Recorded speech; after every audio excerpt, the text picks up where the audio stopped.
Boa noite, sejam bem-vindos. Bem-vindo, família. Deus abençoe sua vida.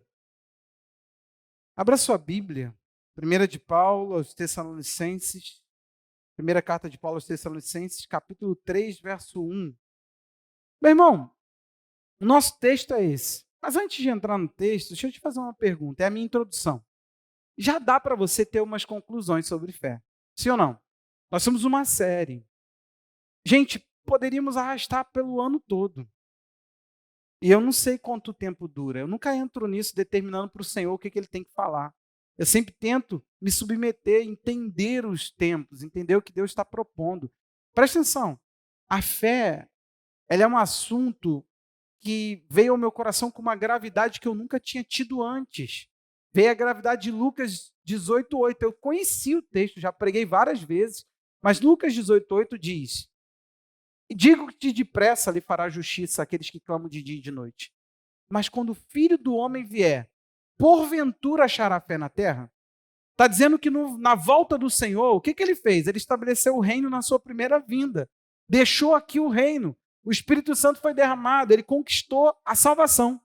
E enviou a igreja para pregar, para fazer a sua missão de implantar o reino, de levar as pessoas ao discipulado do reino de Deus. Aí ele diz assim: quando eu voltar, olha o hiato, olha o espaço aqui. Ele falou assim: quando eu voltar, eu vou achar fé na terra? Gente, o que Jesus viu? Ele nos ensina que uma mulher, agredindo quase ali com palavras, porque o juiz vai falar assim: eu vou fazer porque ela está me pedindo para que ela não venha me molestar.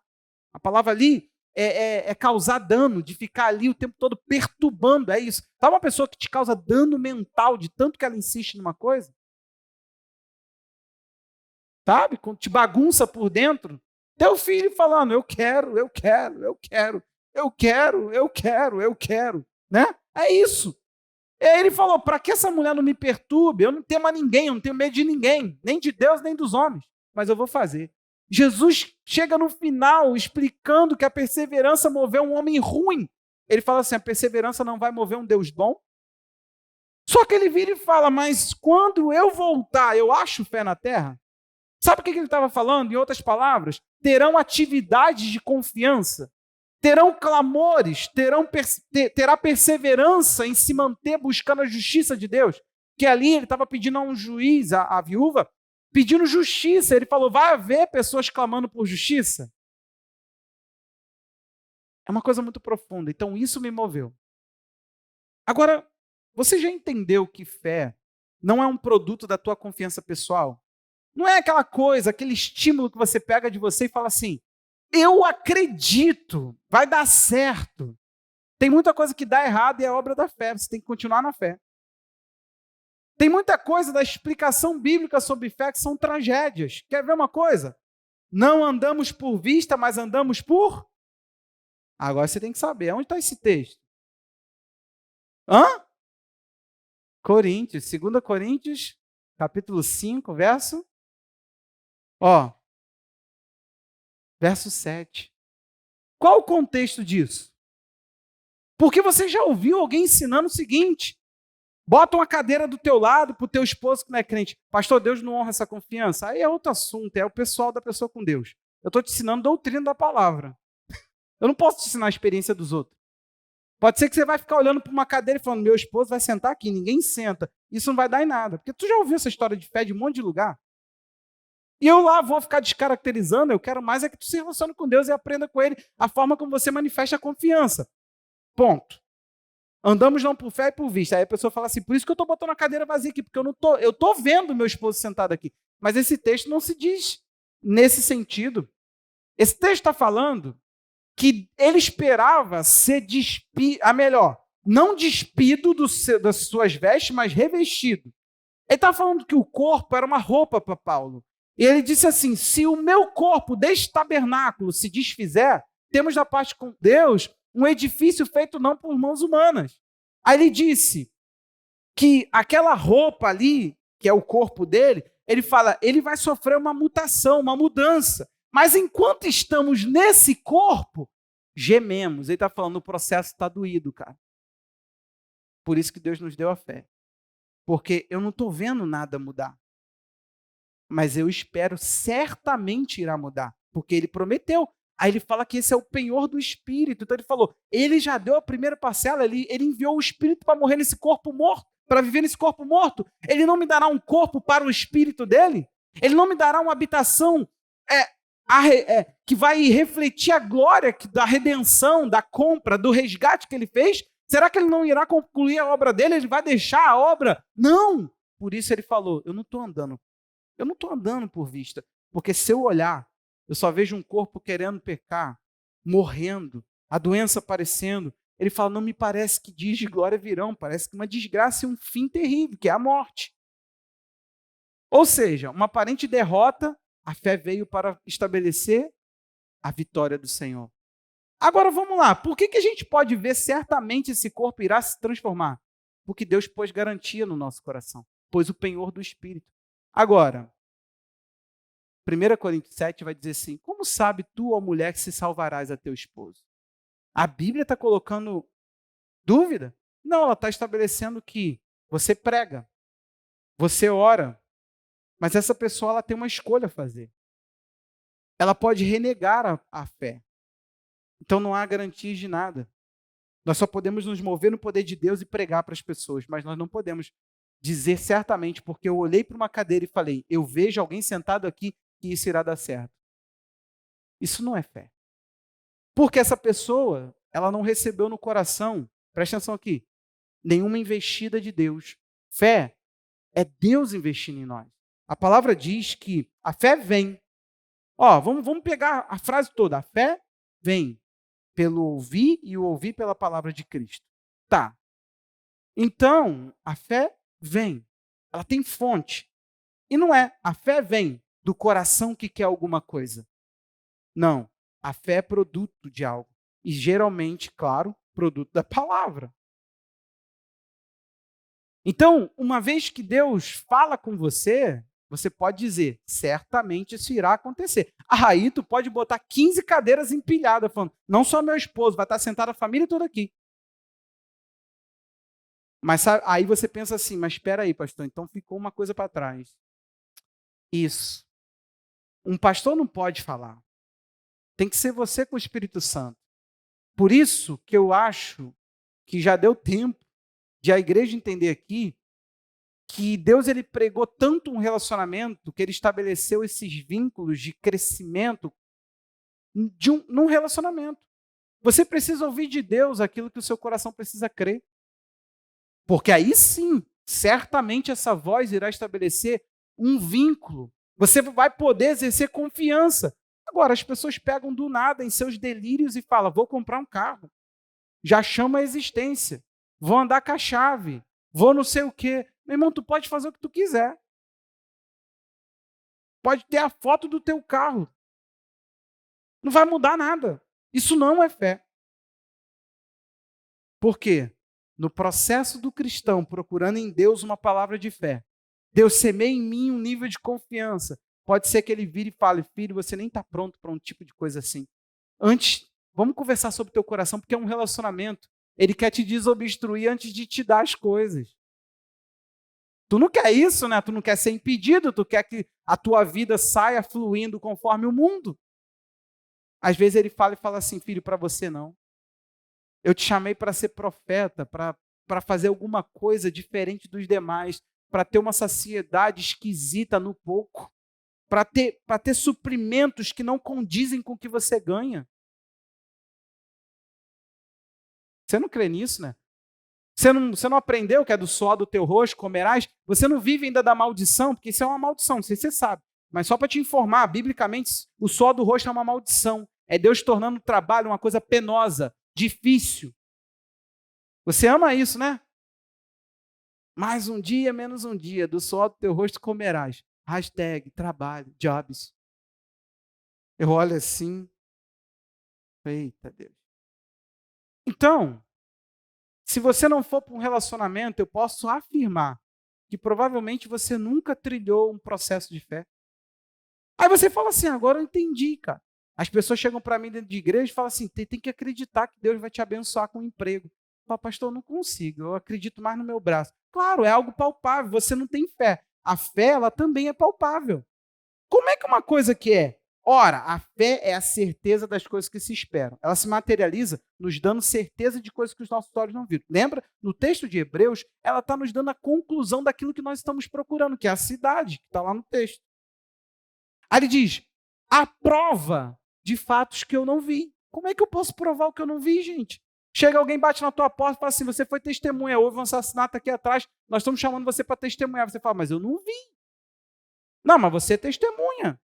Não, mas eu não vi. Você não pode comprovar um fato que você não viu. A fé, então, ela entra nesse lugar, porque nós não estamos vendo e não podemos ter certeza. A fé vem e fala, certamente aquilo que você está acreditando vai se manifestar. Pega isso agora, guarda no seu coraçãozinho. Nós vamos falar hoje sobre firmeza de fé. E esse fechamento dessa introdução que eu dei aqui agora é aquilo que vai fazer muito sentido na palavra. Amém? O texto é um texto muito apaixonante, porque ele fala de discipulado. Eu amo demais, eu já preguei nesse texto sobre discipulado. Diz assim, por isso, não podemos esperar mais. Achamos por bem ficar sozinhos em Atenas e enviar o nosso irmão Timóteo, ministro de Deus no Evangelho de Cristo, para fortalecer e animá-los na fé, a fim de que ninguém se inquiete com essas tribulações, porque vocês mesmos sabem que fomos designados para isto. Pois, quando ainda estávamos com vocês, predissemos que íamos passar por aflições, o que de fato aconteceu e é do conhecimento de vocês. Foi por isso que, já não me sendo possível continuar esperando, mandei perguntar a respeito da fé que vocês têm, temendo que vocês fossem provados pelo tentador e o nosso trabalho se tornasse inútil. Agora, porém, com o regresso de Timóteo, vindo do meio de vocês, trazendo boas notícias a respeito da fé e do amor que vocês têm, e ainda que de sempre guardam grata lembrança de nós, desejando muito nos ver, como, aliás, também nós temos vontade de ver vocês. Sim, irmãos, por isso ficamos animados a respeito de vocês, pela fé que vocês têm, apesar da nossa necessidade e tribulação. Por quê? Agora vivemos se vocês estão firmes no Senhor. Pois, que ação de graças podemos render a Deus no que se refere a vocês, por toda a alegria com que nos regozijamos por causa de vocês diante do nosso Deus? Oramos noite e dia, com o máximo empenho, para que possamos ir vê-los pessoalmente e suprir o que ainda falta à fé que vocês têm. Amém. Senhor, fala o nosso coração, Pai. O que está acontecendo aqui? O apóstolo simplesmente prega e se dá mal. O camarada anunciou o evangelho aqui, foi preso ali. Aí ele começa a pensar, será que a igreja nova convertida, será que essa igreja ela vai se sustentar sabendo de tudo que está se passando comigo, sabendo de toda a perseguição, sabendo de todo o sofrimento, sabendo de tudo que a gente passa de privação? Será que é toda a exposição ao sofrimento com que eles sabem que eu estou passando, será que isso vai ser como para eles? Paulo está de lá, vivendo sua missão, ele está bem, ele está sofrendo, ele está firme na fé, mas está sofrendo, está passando um momento que ele chama de tribulação. Aí ele diz, eu estou passando, está tudo bem, mas quando eu sair daí, eu falei para vocês, eu vou passar a tribulação, eu vou me dar mal, vai acontecer coisas terríveis comigo. Ele falou, eu predisse a vocês, eu disse antecipado que isso ia acontecer. Não aconteceu, então não tem nada de errado, demais, ou alguma coisa assim, sabe? Como se a gente tivesse que se alarmar, meu Deus, por que o apóstolo do Senhor Jesus, o homem que Jesus apareceu para ele, depois que subiu ao céu, o homem que tem a revelação, o homem que tem a doutrina, um homem que tem um envio tremendo de Deus, que já viu Jesus várias vezes, como é que esse homem pode estar passando por isso? Gente, você acha que passa o quê na mente das pessoas? Então o apóstolo sabe que a mensagem poderia ser descredibilizada. Ele sabe que tem no meio alguém que ele chama de tentador. Ele sabe que o diabo ele pode vir. E agora eu paro para falar aqui uma coisa. Para você que ainda não dá valor ao discipulado, que acha que a fé ela é uma coisa de cunho pessoal e ninguém interfere sobre aquilo que Deus está construindo na tua vida, pensa você aí Quem está preocupado se a tentação seria compatível com a fé que aqueles cristãos estavam, não é a igreja, é o discipulador. É o discipulador que está assim pensando, será que tudo que eu ensinei não vai se perder nesse momento? E se eles fossem calvinistas, se Paulo fosse calvinista, ele ia falar, certamente não. Porque uma vez salvo, eles receberiam a convicção da salvação, mas ele disse assim, não, eu tenho que considerar que o diabo pode desfazer tudo o que eu fiz. Então fica atento, você que é discipulador, achando que você pode deixar a pessoa, não, é ela com Deus, se ela ficar com Deus, está tudo bem. Tem Deus e tem o tentador. Paulo com angustiado. É o meu primeiro tópico aqui. Ele começa a se perguntar, como está o estado da fé? Gente, se a gente pudesse hoje, vamos parar um pouquinho, vamos pensar. Estado da fé. Paulo disse, eu não pude aguentar mais. Estava aqui sofrendo, meu sofrimento já estava pesado. E eu pensando, e a igreja, como é que para eles está? Vamos fazer o seguinte, eu fico só. Eu aguento o rojão aqui sozinho, solitário. Mas, por favor, Timóteo, dá um voo lá. É fácil, pega ali um avião. Não, é dias e dias e dias e dias e dias e dias. Olha só, meu irmão, só para dar uma andada no meio da igreja. Pensou isso, ó. Quanto tempo foi para chegar lá na Paraíba? 3 dias. 3 dias de carro. Só para vocês entenderem, está falando de pertinho. Aí Paulo vira, eu não tive essa curiosidade, se eu tivesse antes eu tinha pesquisado para vocês. Eu sei onde fica ali, a Tessalonicenses fica na Macedônia, ali naquela região ali. Mas eu não sei Atenas, a distância ali, o trajeto que eles tiveram que fazer. Porque até me estou agora, fiquei, como é que fala? Curioso. Mas dias e dias, Timóteo chega lá. A pergunta que não quer calar é, como que pode você chegar numa igreja e falar assim, espera aí, o estado da fé está jóia. Porque foi isso que Timóteo foi fazer. Ele foi chegar lá como se fosse uma pessoa que vai para ver a qualidade da coisa. Anselmo, o que é que ele viu? Eu queria esse checklist, essa lista aqui, que a gente pudesse falar assim, passou. Sabe por quê? A resposta para Paulo é, tá tudo do jeito que você pôs. Paulo vira e fala assim, aí galera, agora eu estou orando o máximo empenho, porque eu sei que eu ainda tenho que chegar aí, porque ainda tem coisa que falta. Então, o checklist foi assim, Kátia, ó. Olha! Quem diria? Ih! O que é isso, pastor?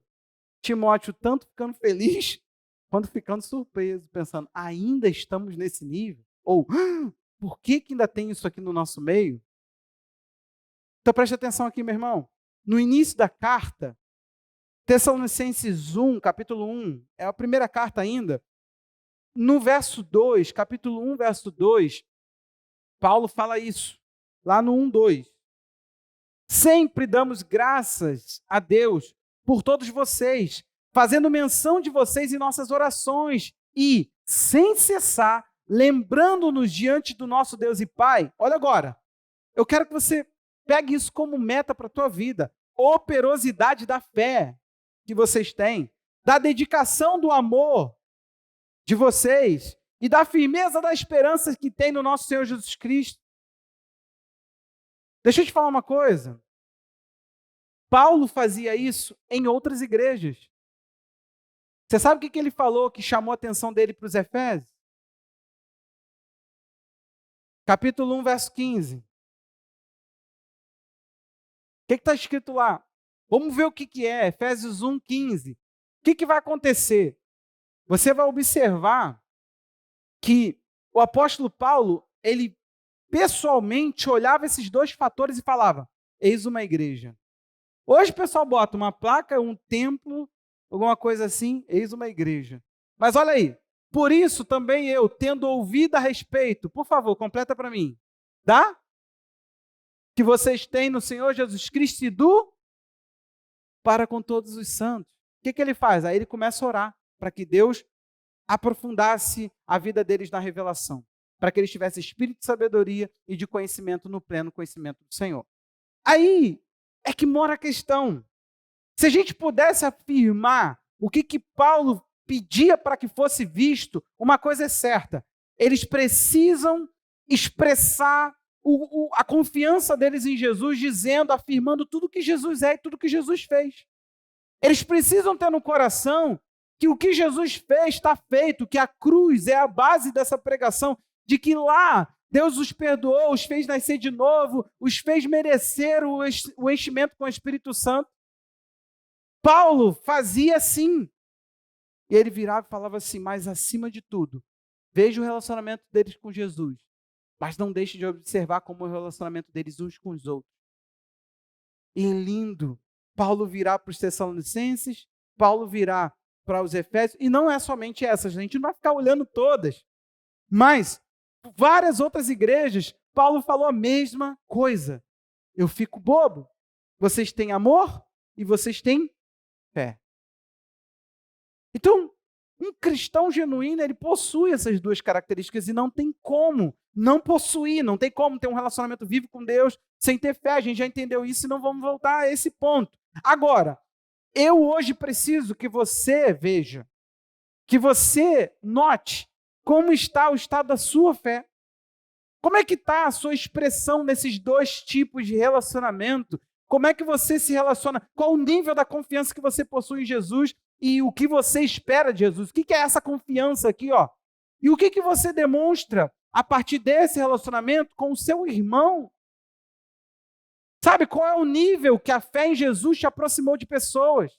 Te fez amar pessoas ardentemente, como Pedro fala na sua primeira carta. Não é amar o irmão. Eu fico assim, meu Deus, assustado, porque é amar ardentemente uns aos outros.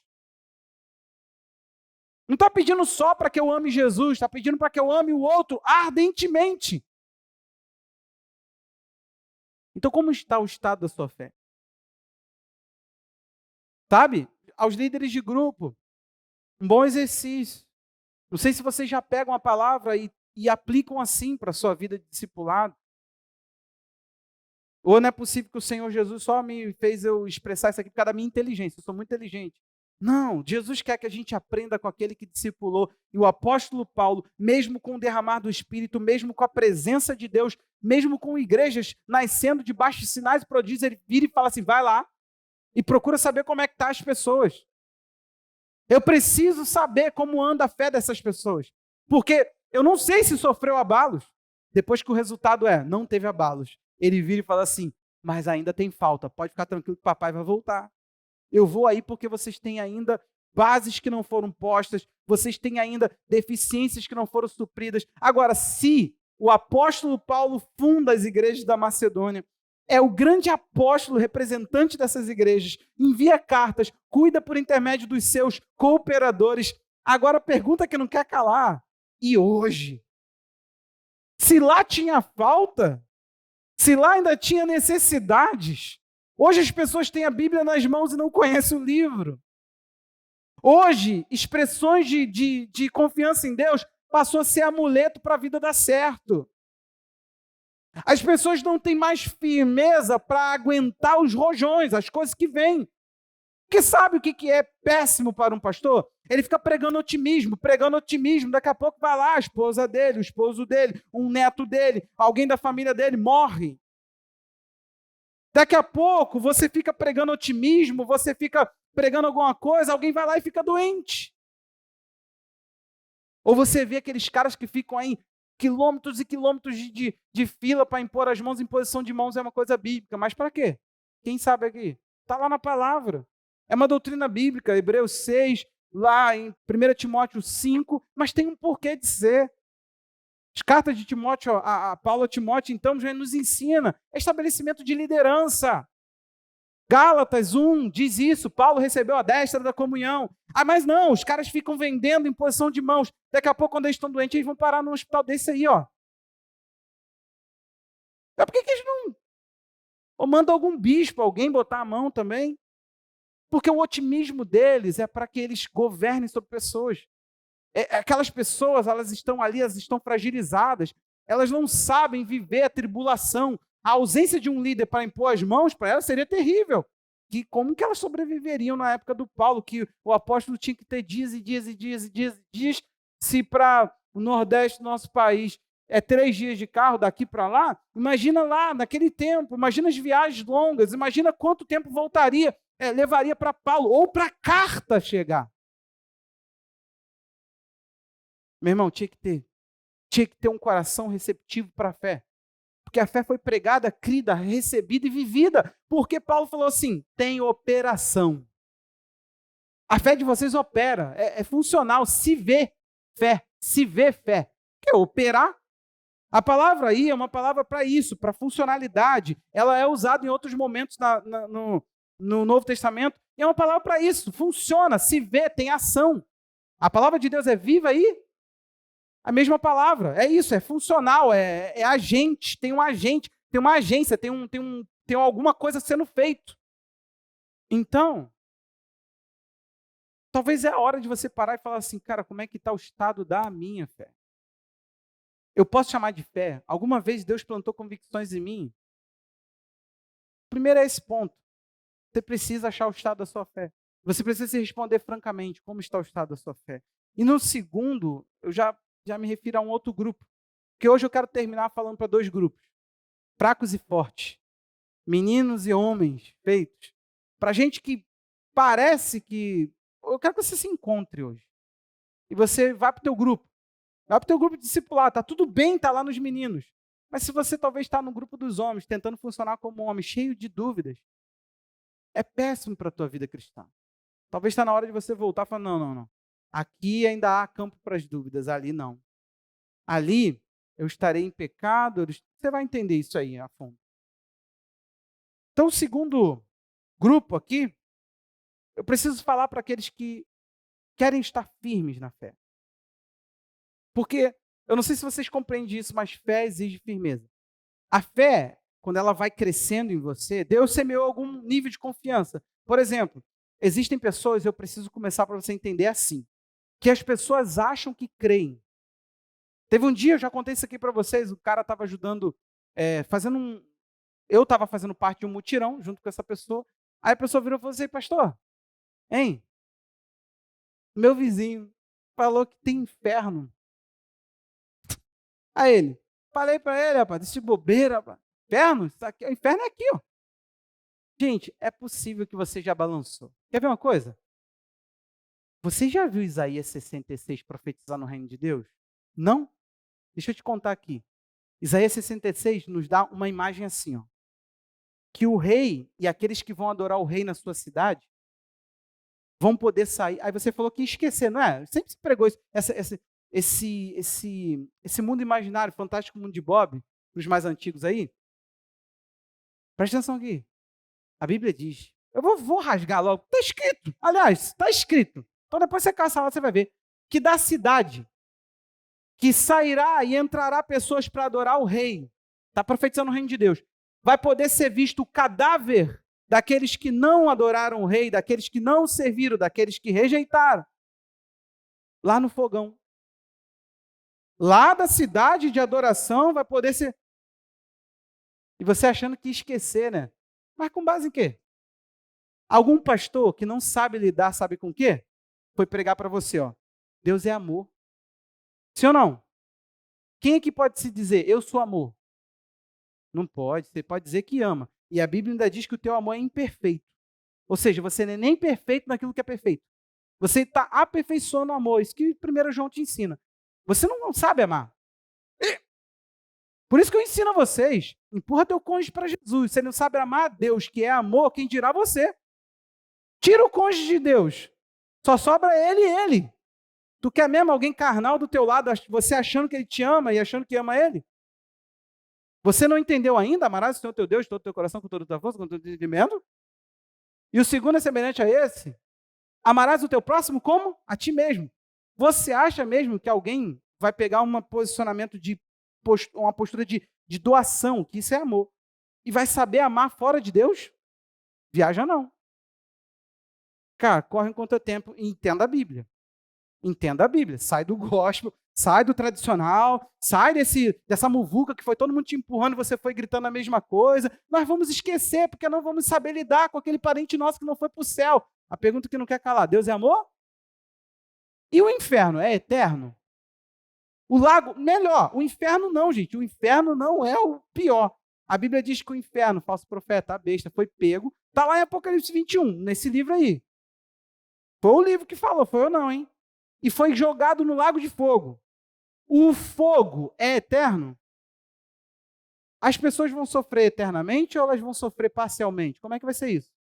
Foi feita essa pergunta de um ímpio, uma pessoa que já foi do cristã, para um outro líder, e eu estava presente. Eu me calei. O cara falou assim, vai ser eterno? Aí o líder ficou lá, porque eu já pensei, Deus é amor, né? E eu assim, ó. Aí de repente falou assim, o que que tu pensa? Cara, não é possível, Deus é amor, que finalidade tem? Finalidade tem que começou a eternidade.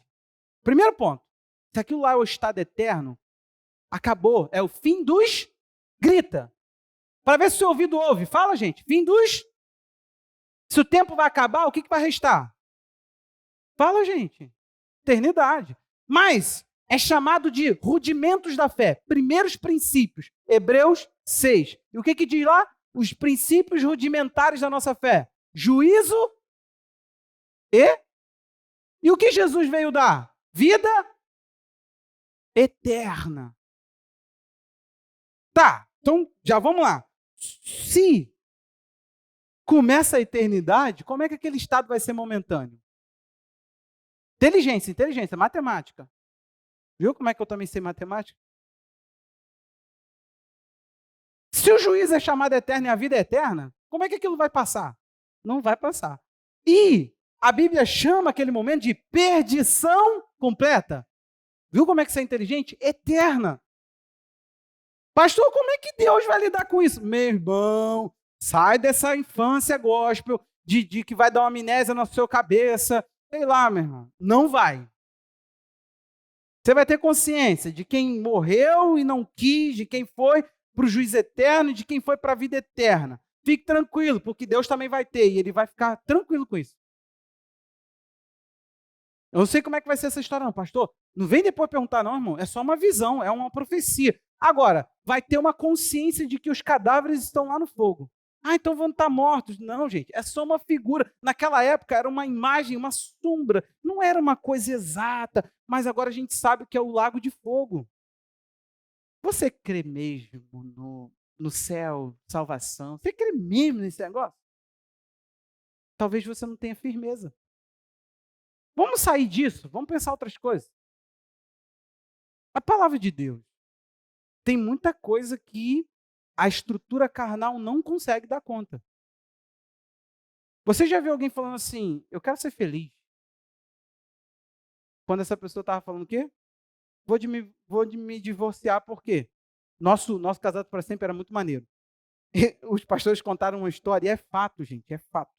O casal começou uma briga assim, ó. Olha aqui, olha aqui. Eu quero um cachorro. Ela, eu também. A mulher, pequeno, cara, grande, pequeno, grande, pequeno, grande. Eles se divorciaram e um comprou um pequeno e outro comprou um grande. Aí depois essa pessoa vai vir e vai falar assim, mas eu quero continuar com Jesus. Aí você vai perguntar assim, mas casamento é tão dissolúvel assim? Aí a pessoa vai virar e falar assim, eu não tenho direito de ser feliz? Não seja assim, vou te dar o direito que o teu Senhor te deu. Você também tem direito de se negar. E seguir Ele. Esse foi um direito que Ele te deu. De dizer não para você. E saber que os interesses dele vêm primeiro. Ele te contou uma parábola. Está na Bíblia, fica seguro. Ó, quem é o Senhor que chegando do campo depois de um dia de trabalho, vira e fala, senta aqui meu servo que eu vou te dar comida. Ele falou, negativo. Primeiro ele diz, põe a minha comida. Depois que ele comer, ficar satisfeito, ele vira e fala para o servo, pode comer. Ele falou assim, mesmo que o servo sirva o dia inteiro, ele ainda tem que botar os interesses do seu Senhor em primeiro. Aí ele vira e fala assim, ó, vocês, depois de fazerem tudo o que for pedido a vocês, ainda digam, eu sou servo, quem sabe? Inútil. porque eu só fiz o que foi mandado.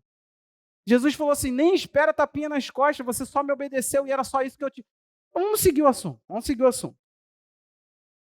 Você tem firmeza mesmo de que igreja não é uma invenção minha para eu ficar famoso, teu pastorzão?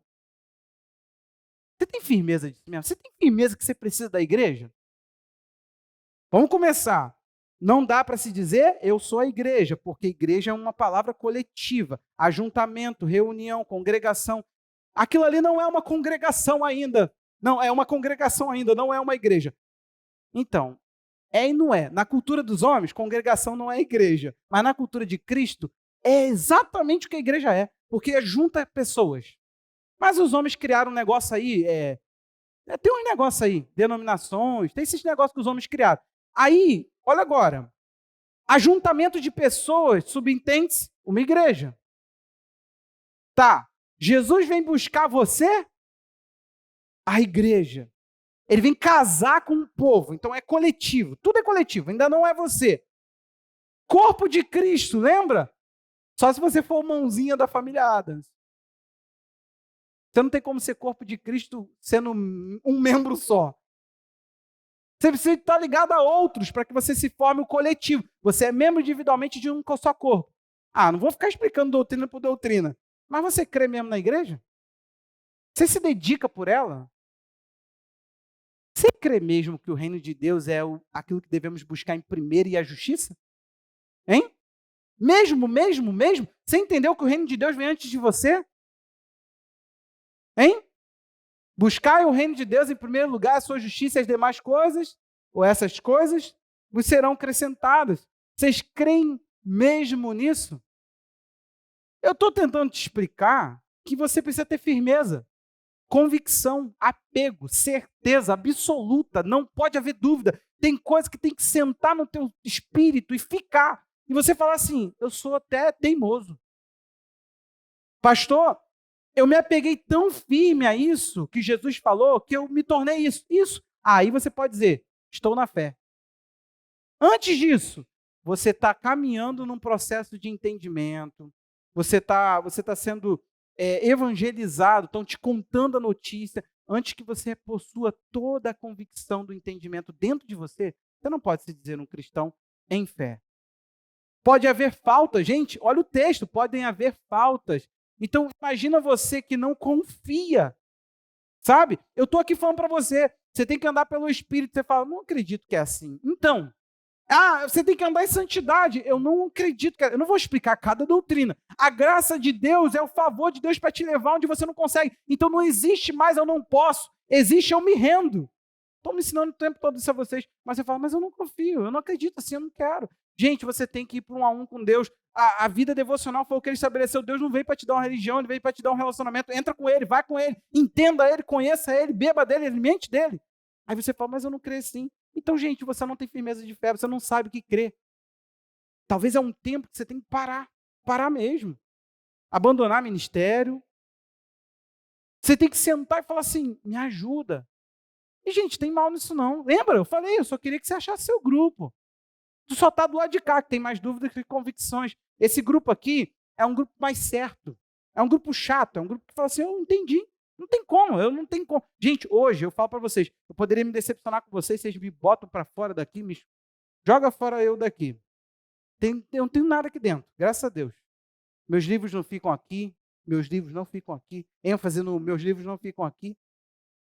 E nem na tua mão. Se tem, pode devolver, já deu tempo de ler. Meus livros não ficam aqui. Então eu não tenho nada aqui. O que eu tenho aqui? Aí vocês me expulsaram. Claro, leva um tempo. Eu iria me curar, porque eu não ia para uma igreja levar minha doença. Eu iria me curar, frequentando algum lugar.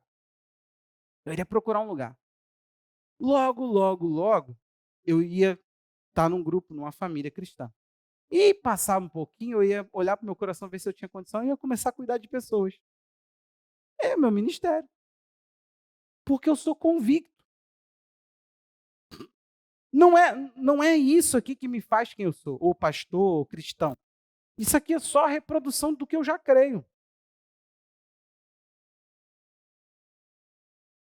Você acha mesmo que você tem que louvar, ofertar? Você acha mesmo que você tem que jejuar? Se você não acha mesmo, é por isso que essas coisas não funcionam para você. Tudo que você faz é fruto de desconfiança. Deus não se move contigo nisso. Deus, aquilo que você duvida diante de Deus não funciona. Eu tô tentando falar uma linguagem muito simples. Desconfiou, Deus fala, com isso a gente não pode se relacionar. Deus não se relaciona com o teu achismo, com a tua dúvida. Não, Deus se relaciona com a tua fé. Ah, pastor, mas Tomé, já te expliquei, crente. Tomé é uma testemunha do ato da ressurreição. Alguém que foi chamado para testemunhar Jesus ressurreto? Todos vocês. Mas você já tem o testemunho da palavra. Então você não precisa futucar o furo da mão e nem do pé. E nem do canto. Furo nenhum.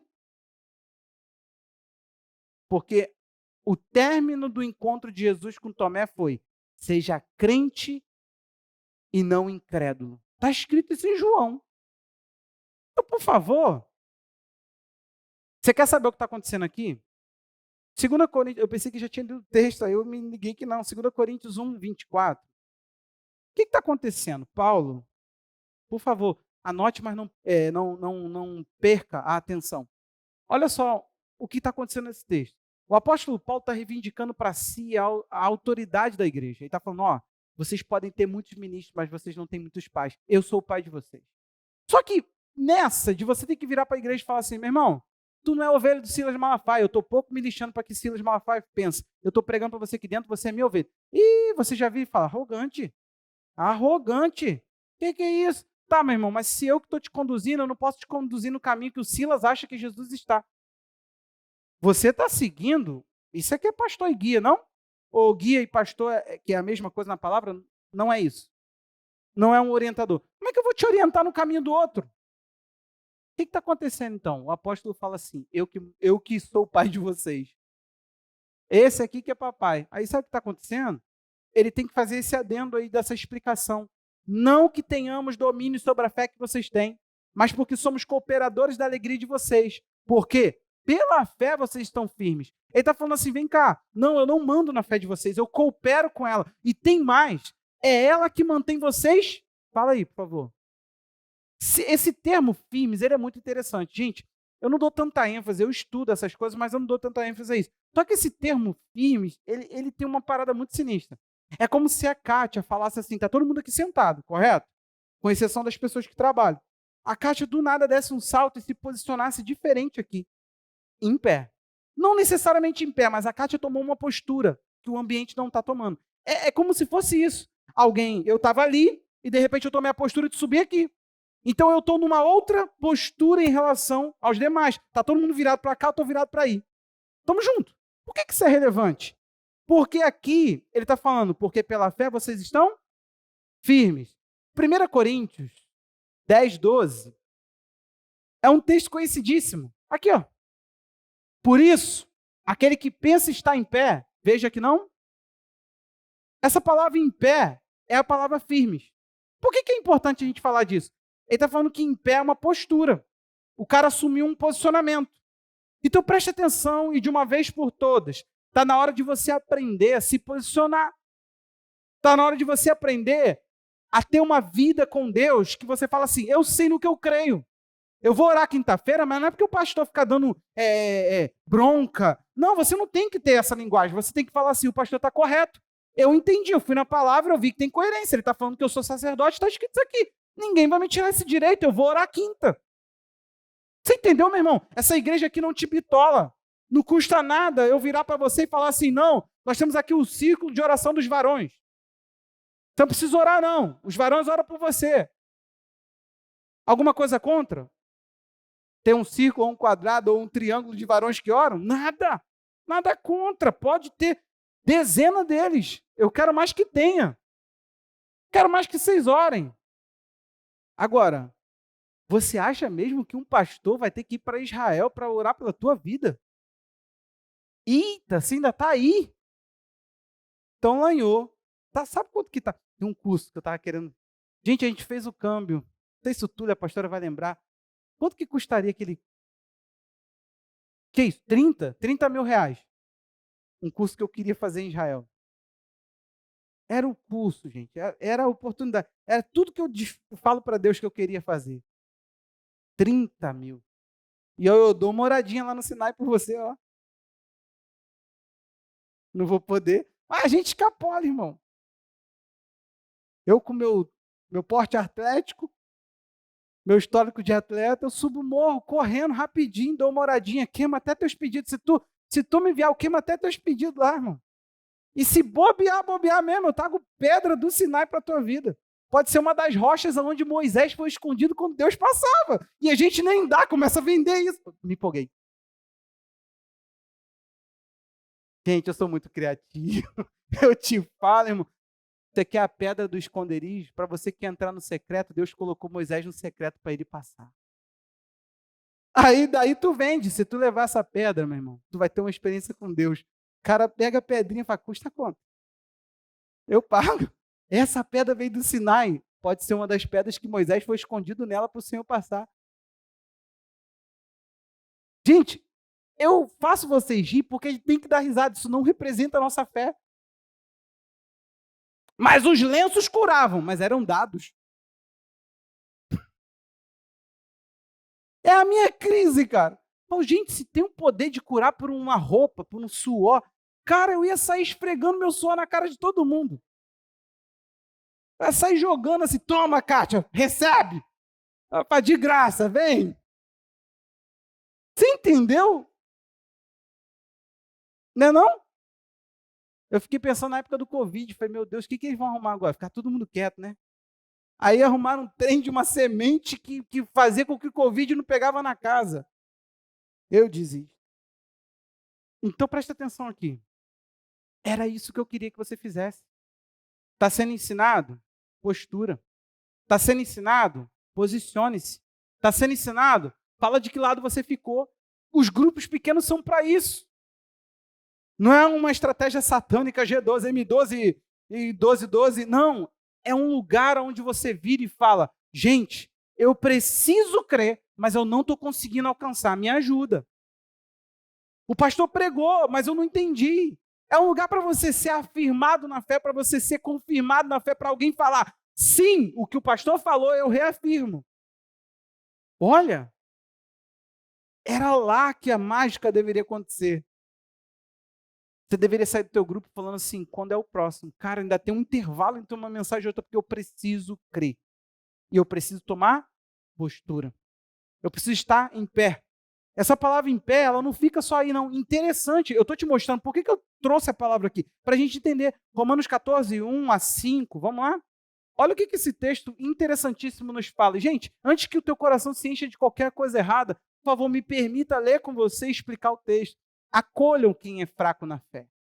Não, porém, para discutir opiniões. Opiniões. Pegou? Opiniões. Por favor, opiniões. ênfase no opiniões. Um crê que pode comer de tudo, mas quem é fraco na fé, come legumes. Eu achei isso muita maldade, cara. E o meu giló, Paulo? Não, não é isso não, gente. Aí, o pessoal já vai botar esse texto para os veganos, já fala, aí, quem é fraco na fé, aqui, ó. Quem come de tudo, não deve desprezar quem não come. Você percebeu que quem não come, quem é mais restrito no caso aqui, é o fraco, né? Você já pegou isso aí? Quem se priva muito é mais fraco do que o outro que vê a liberdade. Eita, vamos seguir. E o que não come, não deve julgar o que come de tudo, porque Deus o acolheu. Ó, quem é você para julgar o servo alheio? Aí, olha só. Quem sou eu? Para o seu próprio dono é que ele está em pé ou cai. Mas olha a linguagem. Mas ficará em pé, porque o Senhor é poderoso para o manter em pé. A mesma palavra aí, esteme, para você que gosta, ou risteme, uma coisa assim no grego. Esteme ou risteme, pode ser duas formas. Alguns pensam que certos dias são mais importantes do que os demais, mas outros pensam que todos os dias são iguais. Cada um tem a sua opinião bem definida em sua própria mente. Amém. A gente vai voltar nesse texto depois lá no 23. Olha, no 22? 22 e 23, mas depois. Olha aqui, o que está diante dos seus olhos. Ele está virando e está falando assim, ó, Tem um grupo que se restringe, fracos. Tem um grupo que já entendeu que isso não precisa, essa restrição não foi pedida dele. Não foi Deus quem pediu. Ele diz, forte. Estamos juntos? Estamos juntos? Meus irmãos, pega aqui. Olha para mim. Eu preciso ensinar esse texto como uma vacina para a tua vida. Nós não podemos achar que Paulo está se falando aqui de doutrinas. Quem acha que pode, pessoas do mesmo sexo, se relacionar, está tudo bem. E o outro que diz que não, está tudo bem também. Não, Paulo não está fazendo isso. Paulo está pegando, olha para mim aqui, coisas não essenciais. Vou te dar uma lista, você quer? Gente, é essencial a gente ficar discutindo em que lugar que Deus desce, se é no alto de uma montanha, que a gente chama de monte para orar, ou se é dentro da igreja. Isso é essencial, gente, fala para mim. Pouco me importa. Agora, quem acredita que Deus acende um monte, fraqueza, cara. A Bíblia diz, por que fraqueza? Eu vou explicar agora. A Bíblia diz em João 14, ele explicando, os discípulos ficam doidos, falando assim, quê? Você vai se manifestar a nós e não ao mundo? Aí ele fala assim, como? Jesus fala, eu e o Pai voltaremos e faremos morada em você. Olha o que ele falou, vai ter um lugar onde eu vou aparecer para vocês. Aí Jesus falou, aí o Filipe, eu acho que foi Filipe, ele fala, como é possível? Você vai se mostrar para nós e o mundo não vai te ver. Ele falou assim, dentro. Então você é uma cabana de manifestação de Deus. Em vez de você acreditar que alguma coisa acende, por que você não fica brilhando? Talvez não é tão intensa assim essa experiência do mato brilhar. Não é à toa, gente, que a gente persegue as coisas. Preste atenção. Existe uma roupa santa para pastor se vestir? Fala, gente. Eu estou sendo agora leviano falando isso? Quer ver uma coisa? Os nossos políticos são chamados de ladrão nesse país adoidado, todo mundo de terno. É roupa bonita. Mas vamos lá, é quente. Muito quente. Ô, gente, se eu já fiz teu casamento, tu sabe, tem que bater foto logo, senão depois na foto eu já apareço sem gravata, e o terno só dá porque bota, né? É quente. Aqui, tá frio, e olha aqui, tô suando.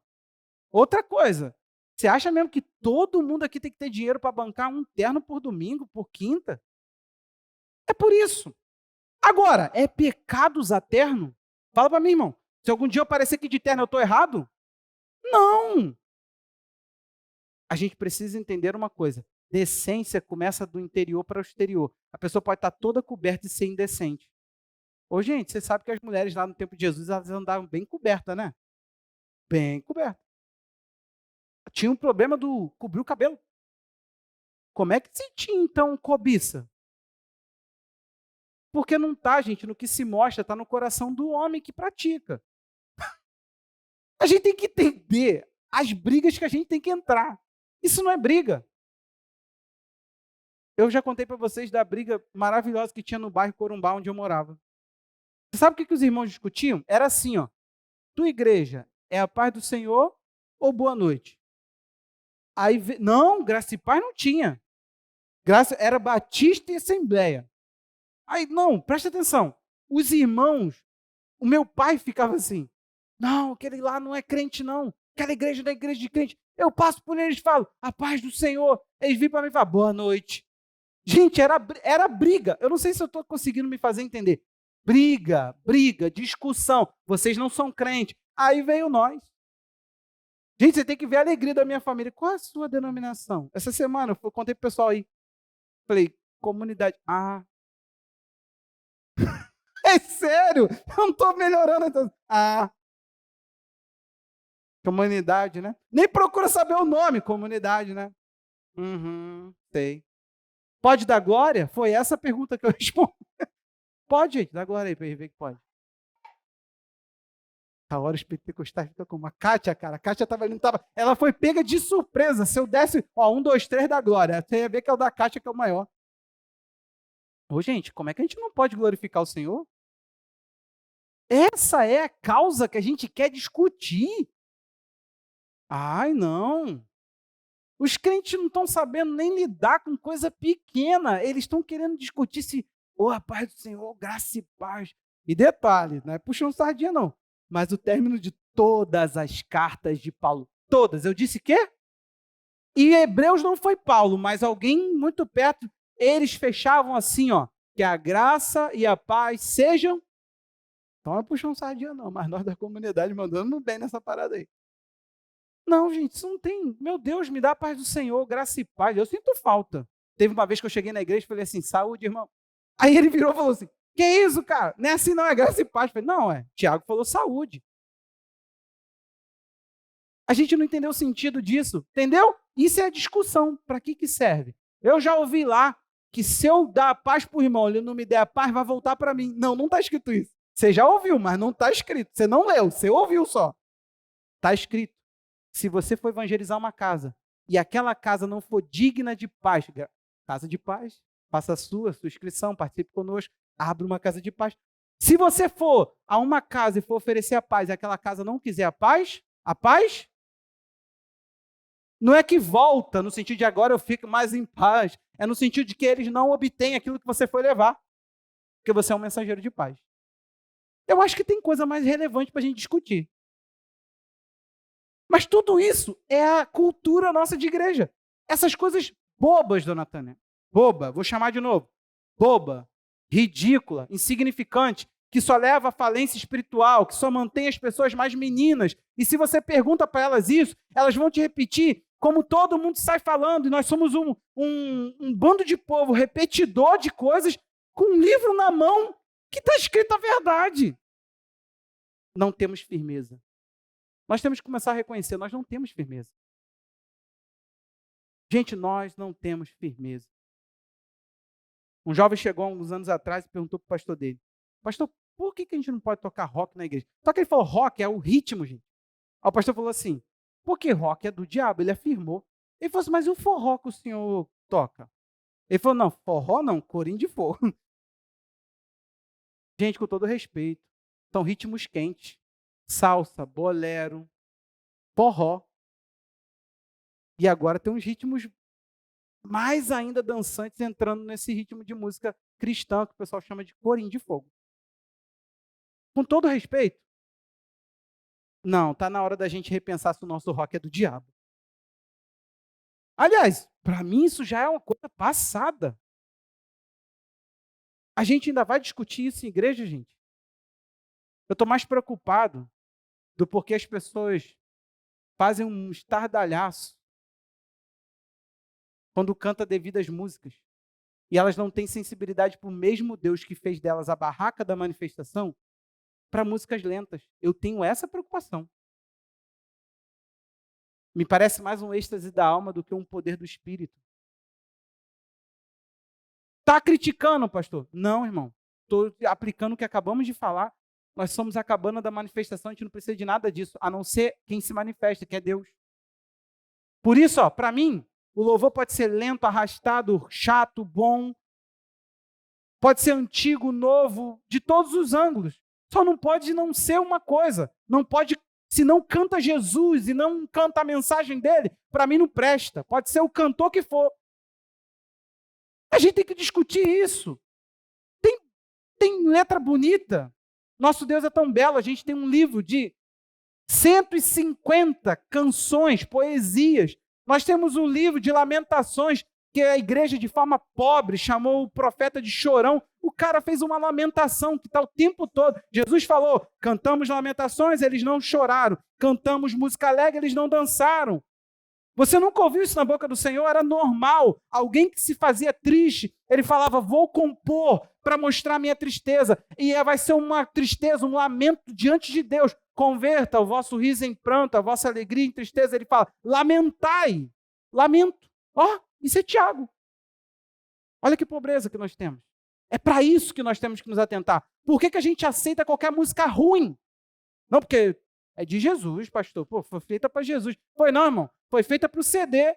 Você que tem que pautar no teu crivo de firmeza de fé se aquilo é para a tua vida. Pastor, e aí o que a gente vai sair fazendo? Xingando os irmãos que não pensam assim? Não. Romanos 14, 22. Quem é forte, cumpre a primeira etapa do versículo. Quem é fraco, segue na segunda. A primeira diz, A fé que você tem, guarde-a para você mesmo diante de Deus. Bem-aventurado é aquele que não se condena naquilo que aprova. Opiniões, lembra? Mas aquele que tem dúvida é condenado se comer. Tem dúvida? Participa de votos, atos proféticos e não sei lá das contas? Você pecou contra Deus, tá? Talvez está na hora de você pedir perdão. Você duvidava e alguém te fez cumprir isso aí.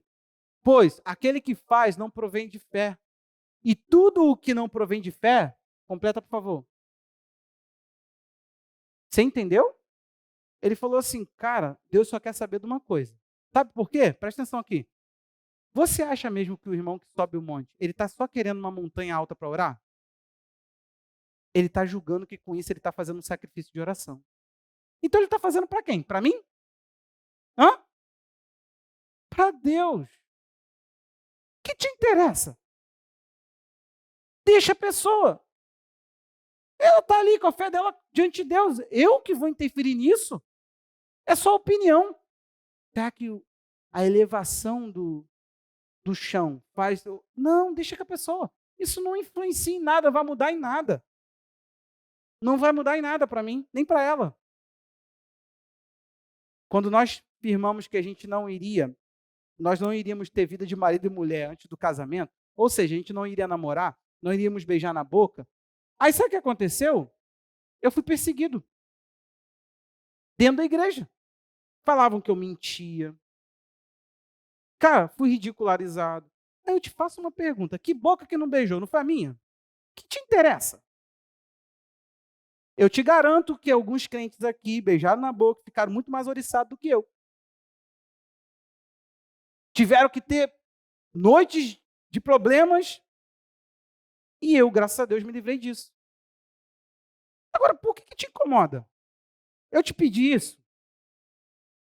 Meu irmão, foi a minha fé com Deus, é a minha forma de pensar a questão. E tem mais sabedoria por trás disso, tá? Eu só estou jogando no ar para depois ter uma pessoa indo até a Anice perguntando se tua igreja proíbe jovem de beijar na boca. E se a gente proibisse? Estaríamos fazendo um feito para a humanidade. Porque eu conheço um monte de jovem santo que a santidade deles operou. E hoje está aí, todo mundo, 5 anos de idade. Eu conheço um jovem que me chamou e falou assim, Jefferson, não sei o que eu faço, não posso falar, minha sogra está embargando, eu tenho que casar. Eu estou a ponto, não, estou a ponto, mas ele falou, eu falei com a minha sogra, eu vou transar com a tua filha. A mulher não queria liberar o casamento, a mulher liberou. Aí eu te falo, um casamento que nasce sobre essas premissas, deve estar profundo em Deus, não? Hã? A gente não discute aquilo que tem que ser discutido? Por que a gente fica pegando coisa dos outros com Deus? A pessoa, gente, ela não come os legumes por causa de Deus. Ou come de tudo por causa de Deus. É isso que Paulo está falando. Gente, tudo que você faz para agradar a Deus, cara, meu evangelismo é o do folheto, mas eu penso que eu estou agradando a Deus. Talvez seja um modo mais inteligente de fazer. Mas aí você discute a inteligência, não discuta o método. Deixa o irmão falar. Procure uma igreja mais próxima à tua casa. Ele acha que isso é evangelismo. Tá tudo bem. Tudo bem. O irmão acha que tem que cantar sentado. Tá tudo bem. Quem falou que é em pé? Eu prefiro em pé. Já te falei que eu sou um pentecostal contido. Eu não aguento. Dentro de mim o negócio fica assim, irmão. Ó. Então, eu não posso ficar sentado. Daqui a pouco eu ia jogar a cadeira nos outros. Se eu vi que a cadeira está me segurando, meu irmão, daqui a pouco a cadeira está quicando assim. Ó. Tá tudo bem. Eu não posso virar e falar assim, mas e a santidade? Não, isso aí não tem opinião. Isso aí tem doutrina. Mas tem coisa que é só da tua cabeça. Ninguém pediu para ser assim. Os pastores inventam um bocado de coisa. Tem muita renca de coisa, gente. Muita, muita, muita. A gente não tem tempo para falar aqui. Mas tem muita coisa que é invenção. Tem nada a ver. Tu não acha na Bíblia. Eu já procurei, gente. Tem coisa que eu falei assim, não, eu vou crer nisso. Eu vou. Eu juro que eu vou. Tentei. Consegui não. Eu tentei acreditar que se eu desse o óleo ungido para as pessoas, esse negócio ia mudar a vida delas. Tentei. Só que aí eu me deparei que Deus ungiu a Jesus de Nazaré com o Espírito Santo. Falei, opa, o óleo que era um símbolo se tornou uma pessoa. Veio morar em mim e eu vou continuar com o símbolo? Quantas pessoas foram ungidas no Novo Testamento como pastor? Timóteo tem menção ao envio dele. Paulo falou assim, posição das... E óleo, não foi citado. Quando ele fala sobre estabelecer novos líderes, ele diz, não se precipite em pôr as mãos. Por quê? O Espírito Santo não está mais no símbolo, ele está na pessoa. Existe um texto só que menciona unção com óleo. É um texto que estudo para entender. Mas eu não tenho mais convicção de orar por líderes e jogar óleo. Nos nossas cerimônias de casamento, eu te peço perdão, eu que ungi a sua aliança. Não unjo mais. A gente põe as mãos. Literalmente, as alianças vão para nossas mãos, a gente bota a mão, a pastora bota a mão, e a gente ora. Porque o Espírito Santo está sobre a minha vida e não sobre um símbolo. Que um dia foi símbolo, mas hoje é uma realidade. Pode procurar. Eu sei, você está assim pensando, não, isso não. Procura lá na Bíblia. Quantos pastores? Paulo foi ungido? Recebeu a destra da comunhão, está escrito em Gálatas. Destra da comunhão. Mão imposta. Mas eu já tentei. Eu estou doido para sentar assim com o pastor que faz. Vou perguntar, pastor, quais são as bases que o senhor constrói? Provavelmente é Davi com o chifre do ungindo Saul. Ah, você está ungindo o rei hoje? Não. Você tem o chifre, mas quem te mandou esse chifre pegar? Ah, então, pastor, vamos devagar. Não, você não está ungindo nenhum rei. Eu fui ungido com chifre, gente, no meu ato pastoral. Nada contra, era a fé do momento. Recebi cajado, tudo isso. Deixa eu te falar uma coisa. Descubra o que você acredita e fique em pé nesse lugar. Você entendeu? Descubra o que você acredita e se postura. Põe postura nisso. Olha aqui para mim. Olha aqui para mim. Lucas 21:36. Eu quero terminar com esse texto. É isso que você deve fazer. Ó. Determinou o que crê.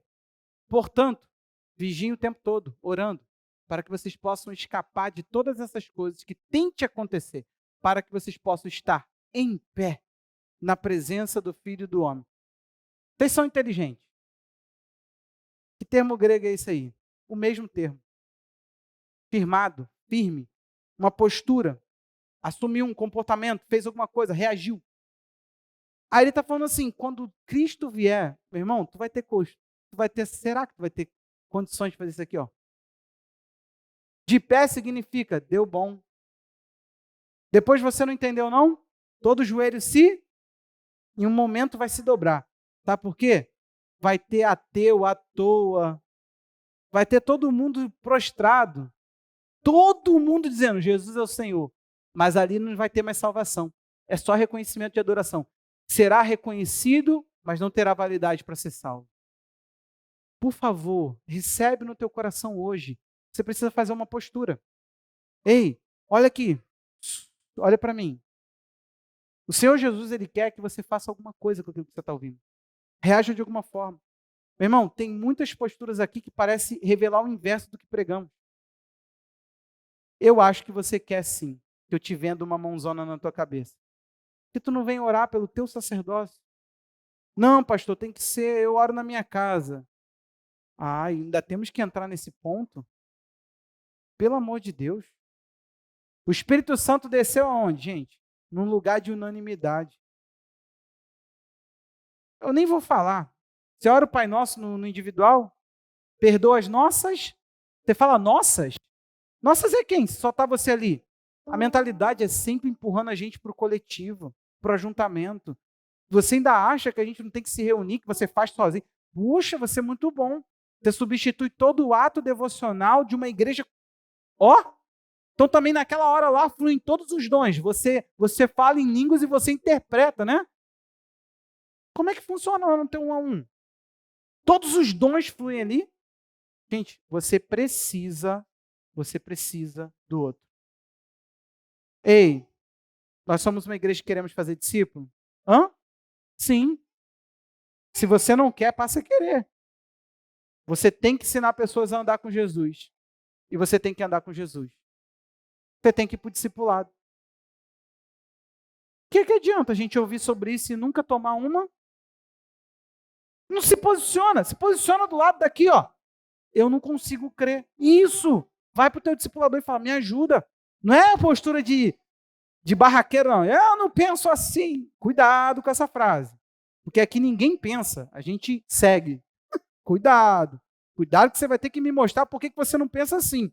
E na maioria das vezes é vergonhoso o que vem por aí. Porque geralmente uma postura de arrogância, ela está banhada de ignorância, de cegueira e, pasme, eu nunca vi santidade nessas posturas.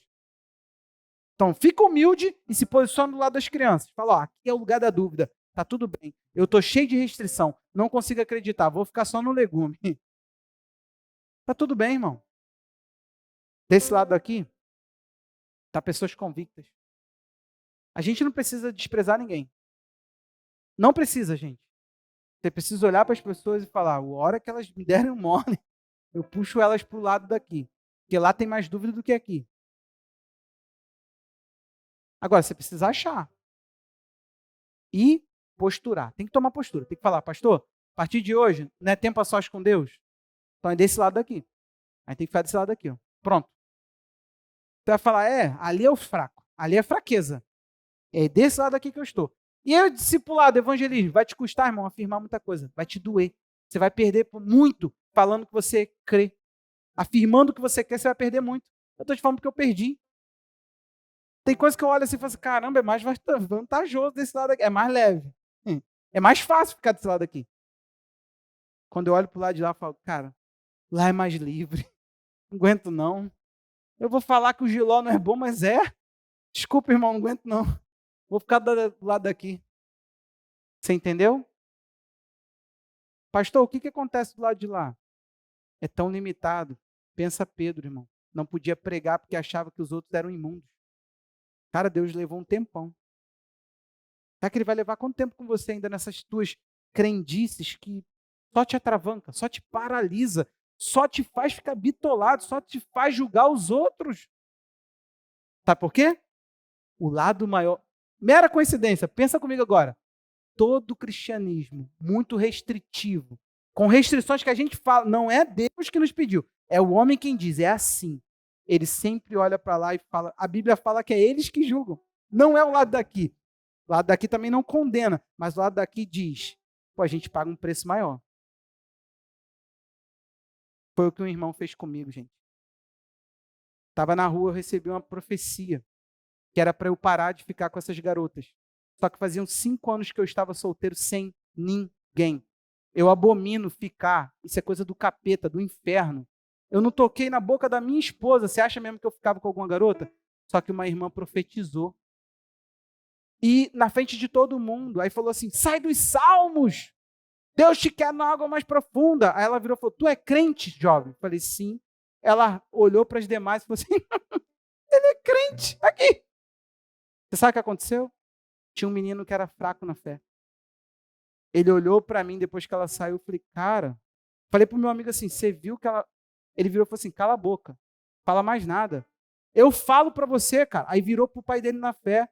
Falou, olha a gente paga um preço. Olha ele. Olha a vida desse cara. Olha como é que ele anda. Tá vendo, cara? Eu falei para você. E ele veio do tráfico, então ele era todo estourado. Aí eu chamei o nome dele. Falei assim, cara, para. Gente, na hora eu me senti tão mal. Eu fui para casa e chorei muito. Falei, Deus, que menina. Que menina, Deus. Que salmo. Eu nem estou lendo o salmo. O que essa mulher tem na cabeça? Mas ela estava lá, gente. Vestida com aquelas roupas, né? Pessoal da Assembleia de Deus dos últimos dias. Aí um tempo passou, um mês. Esse meu amigo que estava lá, um pastor passou por ele e falou assim, vamos ali orar. Sabe o que estava acontecendo? A mulher estava vendo demônio dentro de casa. Ah, mas aí eu não posso. Eu sigo a palavra. Demônio habita em lares? Hã? Demônio habita em quem? Então, não sei você, eu não aceito demônio. Se ele pegar, dar um tapa na panela, lá de casa, eu vou perguntar, tu entrou em quem? Eles pediram para entrar nos porcos ou a Bíblia não vale mais? Para ficar no ambiente, ele pediu para entrar nos porcos. Tá. A irmã estava cheia de demônio. Quando ela viu o garoto, ela regalou o olho. Cara, eu levei dias para me levantar, porque eu afundei naquela profecia do inferno, daquela falsa profeta, só porque ela estava vestida de forma muito mais restritiva do que eu. Porque, por incrível que pareça, o dia horrível, eu tinha cortado uma calça e desfiei, botei um boné para trás, botei uma sandália despojada e fui para a rua orar com os amigos. Eu nem andava assim. Você entendeu, meu irmão? Restrições, coisas que Deus não pediu, são muito melhores. Lá de cá a gente pensando, gente, liberdade, Deus nunca me pediu isso. Desculpa, eu só não cumpro porque eu não cumpro o meu Senhor. E a pessoa daqui falando, desculpa, eu cumpro porque eu cumpro o meu Senhor. Paulo entra e fala assim, tá bom, gente. Por que vocês estão com necessidade? Você chegou na fortaleza da fé, tá forte? Vive a tua liberdade. Você tá fraco. Paulo se posiciona, gente, e fala, você tá fraco. Mas fica aí, tá tudo bem. Se você quer fazer isso pro Senhor, Ele te sustenta de pé. Uma coisa que não pode fazer é queda. Se você sustentou essa postura, assume e vai até o fim. Se você quiser isso aqui, assume e vai até o fim. É isso que Paulo está falando. Agora, o que não pode é, estou aqui assim, mas eu não sei se eu deveria estar assim. Ih, rapaz, eu abri mão, estou comendo de tudo. Não estou nem guardando o sábado. E agora? Será que é pecado? Se está nisso aqui, irmão, vai para o lado das dúvidas. Se restringe. Porque é melhor aprovar aquilo que não te condena. Não sei se você está entendendo, eu estou recitando texto para você. Eu quero que você hoje se encontre. Com todo amor, meu irmão. De onde você está? Acho que você pode ter na palavra uma base para se julgar. O que não pode é quando Jesus vier. Você ser achado prostrado na presença dele, você tem que ser encontrado em pé. Em pé. Coloca a sua vida diante do Senhor. Vamos lá. Eu quero que você ore. Nós vamos fazer um tempo de oração. E eu quero que você encontre a sua firmeza novamente. Pastor, eu era tão entregue a Deus. Uma palavra de uma pessoa me tirou de uma verdade que eu seguia, pastor. Eu era entregue àquela verdade. Eu era entregue àquilo. Eu estava prostrado àquilo. O meu coração estava naquilo. Eu estava tão bem com aquilo. E de repente, pastor, o ensino do inferno removeu a minha firmeza. E agora, pastor, eu estou perdido. Eu já nem sei mais o que eu espero, nem sei se Jesus volta. Eu nem sei por que orar, eu nem estou crendo mais no que orar. Eu ouvi alguma coisa que eu parei a minha devoção bíblica. Tá bom, irmão. Tá bom. Amém. Glória a Deus. Esse momento foi para a tua vida. Te encontramos. Olha o amor de Deus aí. Pastor, eu não vou conseguir. Eu não vou conseguir abrir mão daquilo que eu me apossei. Tá tudo bem, irmão. Fica lá nas dúvidas. A gente vai te acolher do mesmo jeito. É o que a palavra nos ensina.